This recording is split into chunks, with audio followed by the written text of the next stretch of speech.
መከላከያ ወደ ትግራይ ጥሶ ገባ። ኢትዮጵያ የቀይ ባህር እድሏን አጣች። ዓለምን ያስደነገጠው የትራምፕ ውሳኔ። ሰበር ዜና። ሰዓቱ እየቆጠረ ነው። በፌደራል መንግስትና በትግራይ አመራሮች መካከል ያለው ፍጥጫ የመጨረሻው መስመር ላይ ደርሷል። መከላከያ ሰራዊት ወደ ሰሜን እዝ ካምፖች እንዲገሰግስ የታዘዘ ሲሆን በክልሉ ምክር ቤት የተሰጡት ሹመቶች ደግሞ እሳት ላይ ጭድ ነስንሰዋል። መቀሌ በጦር አውሮፕላኖች ድምጽ እየተናወጠች ነው። ይህ የሰላም ስምምነቱ ማብቂያ ይሆን? ዝርዝሩን በቀዳሚነት እናስደምጣችኋለን። በሌላ በኩል ኢትዮጵያን ያስደነገጠ ሰበር መረጃ ወጣ። አሜሪካ ከኢራን ጋር በገባችው ጦርነት ሳቢያ ስትራቴጂካዊን የቀይ ባህር ዳርቻ ለመቆጣጠር ወደ ኤርትራ ፊቷን አዙራለች። ፕሬዝዳንት ዶናልድ ትራምፕ ከፕሬዝዳንት ኢሳያስ አፈወርቂ ጋር እጅ ለእጅ ለመጨባበጥና ማዕቀቦችን ለማንሳት የወሰኑት ውሳኔ ኢትዮጵያ ወደ ባህር ለመድረስ ለምታደርገው ጥረት ትልቅ እንቅፋት ሆኗል። የአፍሪካ ቀንድን የኃይል ሚዛን የሚቀይረውን የሮይተርስ ሰበር መረጃ ይዘን ቀርበናል። ከውጭ ዜና የአሜሪካ ጦር ጥቃት በድንገት ቆመ። በመላው ዓለም ከፍተኛ ስጋት ፈጥሮ የነበረውና በሆርሙዝ ሰርጥ ላይ የተከፈተው የአሜሪካ ወታደራዊ ዘመቻ በድንገት እንዲቆም ፕሬዝዳንት ትራምፕ ትዕዛዝ አስተላለፉ። ዓለም ወደ ለየለት ጦርነት እያመራች ባለችበት በዚህ ሰዓት ዋይት ሃውስ ለምን እንደዚህ አይነት ያልተጠበቀ ውሳኔ ያስተላለፈ? ከኢራን ጋር በድብቅ እየተደረገ ያለው ድርድርስ ምን ደረጃ ላይ ደረሰ? ዝርዝር ዘገባውን ይዘናል። አብራችሁን ቆዩ። ሰላም ውድ ቤተሰቦች እንደምን አላችሁ? ይህ ዜና ላፍታ ነው። ቪዲዮውን ላይክ በማድረግ ይጀምሩ እያልን ወደ ዝርዝር ዜናዎች አለፍን። ሰበር ዜና። መከላከያ ወደ ትግራይ እንዲገባ ታዘዘ። በመቀሌ ሰማይ ላይ የጦር አውሮፕላኖች ማንዣበብ ጀመሩ። የፕሪቶሪያው ስምምነት አደጋ ላይ ወደቀ።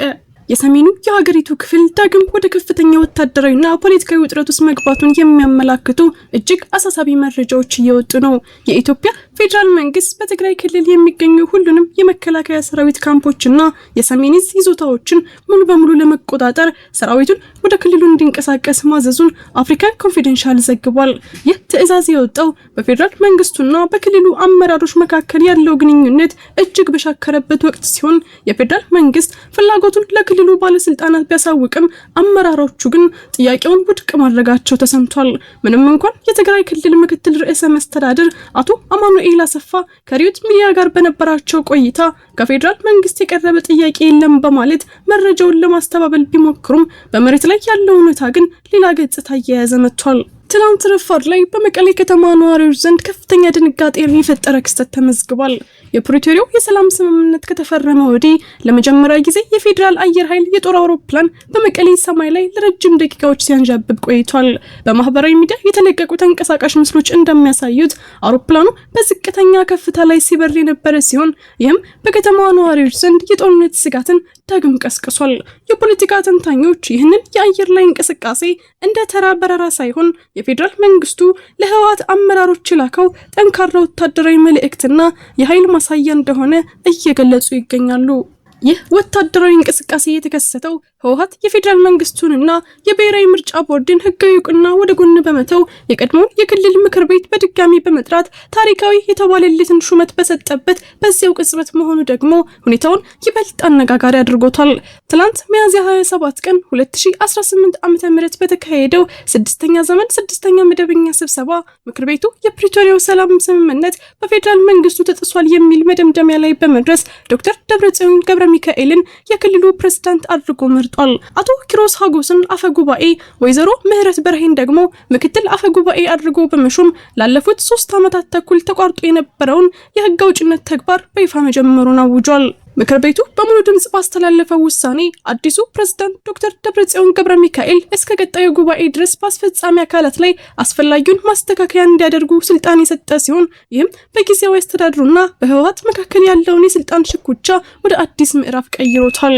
የፌደራል መንግስቱ ይህንን ህገወጥ የተባለ ሹመት እንደማይቀበል ፍንጮች እየታዩ ሲሆን በመቀሌ ሰማይ ላይ የታየው የጦር አውሮፕላንም አስፈላጊ ሆኖ ሲገኝ መንግስት የአየር የበላይነቱን ለመጠቀም ዝግጁ መሆኑን ለማሳየት የታለመ መሆኑ ይገመታል። ይህ በአፍሪካ ቀንድ ላይ ከፍተኛ የፖለቲካና የጸጥታ ለውጥ ሊያስከትል የሚችል ክስተት ሀገሪቱን ወደ ሌላ የግጭት አዙሪት እንዳይከታት ከፍተኛ ስጋት ፈጥሯል። እርሶም በዚህ መረጃ ላይ ያለውትን ማንኛውም ሀሳብና አስተያየት በኮሜንት ሴክሽን ላይ እንዲያጋሩን እየጋበዝን አሁን በቀጥታ ወደ ቀጣዩ ዜና እንለፍ። ዋሽንግተን እና አስመራ ተቃቀፉ። የኢትዮጵያን የባህር በር ጥያቄ አደጋ ላይ የጣለው ሚስጥራዊ ሰነድ ይፋ ሆነ። በአፍሪካ ቀንድ እጅግ ያልተጠበቀና ቀጠናውን ሊያናውጥ የሚችል አዲስ የፖለቲካ ክስተት ተከስቷል። ፕሬዝዳንት ዶናልድ ትራምፕ በኤርትራ ላይ ተጥሎ የቆየውን ማዕቀብ ለማንሳት መወሰናቸውን የሚያመላክት እጅግ ምስጢራዊ የውስጥ ሰነድ እጃቸው መግባቱን ዓለም አቀፉ የዜና ወኪል ሮይተርስ በሰበር ዜናው ዘግቧል። ለዓመታት ርቀውና ተቃርነው የቆዩት ዋሽንግተንና አስመራ አሁን ግንኙነታቸውን ወደ አዲስ ምዕራፍ ለማሸጋገር በዝግጅት ላይ መሆናቸውን ዘገባው ያመላክታል። ፕሬዝዳንት ትራምፕና የአፍሪካው ጠንካራው ሰው ተብሎ የሚጠሩት ፕሬዝዳንት ኢሳያስ አፈወርቂ በመጨረሻም እጅ ለእጅ ለመጨባበጥ ከጫፍ ደርሰዋል። ይህ ያልተጠበቀ የአሜሪካ ውሳኔ ከኢትዮጵያና ከኤርትራ ወቅታዊ ውጥረት ጋር ቀጥተኛ ግንኙነት እንዳለው ተንታኞች እየተናገሩ ይገኛሉ። በተለይም ኢትዮጵያ በታሪካዊ የባለቤትነት ጥያቄ ወደ ቀይ ባህር ለመድረስ የምታደርገውን ጥረት ትራምፕ በንቃት እየተከታተሉ መሆኑንና አሜሪካ ከኤርትራ ጋር ወዳጅነት መመስረቷ ኢትዮጵያ ወደ ጦርነት እንዳትገባ ግልጽ መልእክት ለማስተላለፍ የታለመ እንደሆነ ተነግሯል።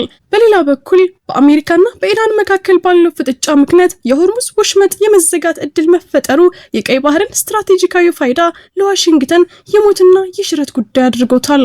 ሆኖም ግን ይህ የትራምፕ እርምጃ ቀላል ፈተና አይጠብቀውም።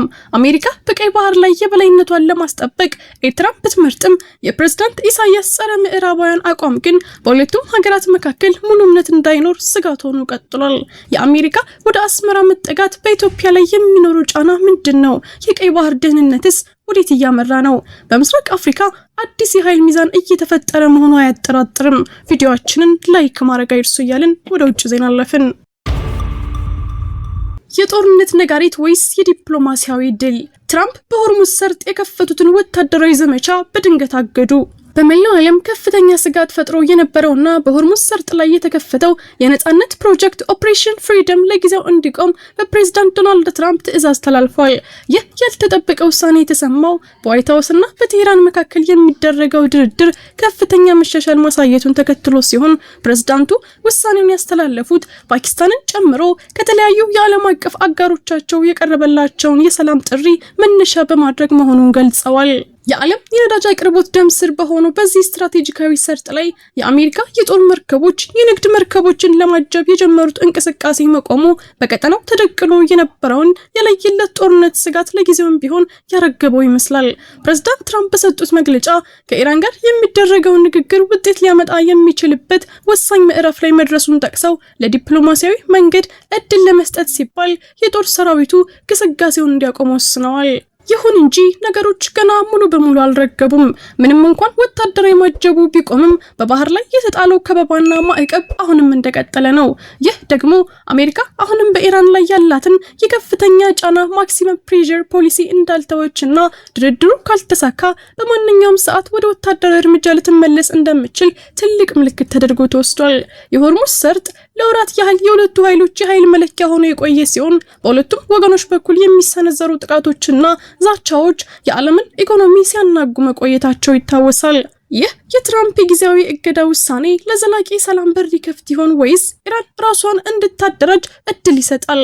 አሜሪካ የመጨረሻ ስምምነት ካልተደረሰ ወታደራዊ አማራጩ ዝግጁ መሆኑን እያስጠነቀቀችበት ባለችበት በዚህ ወቅት ይህ የዲፕሎማሲ እድል ካልተሳካ የሚከተለው ወታደራዊ እርምጃ እጅግ አስከፊ ሊሆን እንደሚችል ይገመታል። የቀጠናው ጸጥታ ጋብ የሰላም መጀመሪያ ወይስ የአውሎ ንፋስ ዋዜማ? አብረን የምናየው ይሆናል። ውድ የዜና ላፍታ ቤተሰቦች የሰዓቱ መረጃዎቻችን ያዳመጣችሁትን ይመስል ነበር። ስለተከታተላችሁን እያመሰገንን ቻናላችንን ሰብስክራይብ በማድረግ ቤተሰብ እንድትሆኑ እየጋበዝን በዚሁ ተሰናበትን። ጤና ይስጥልን።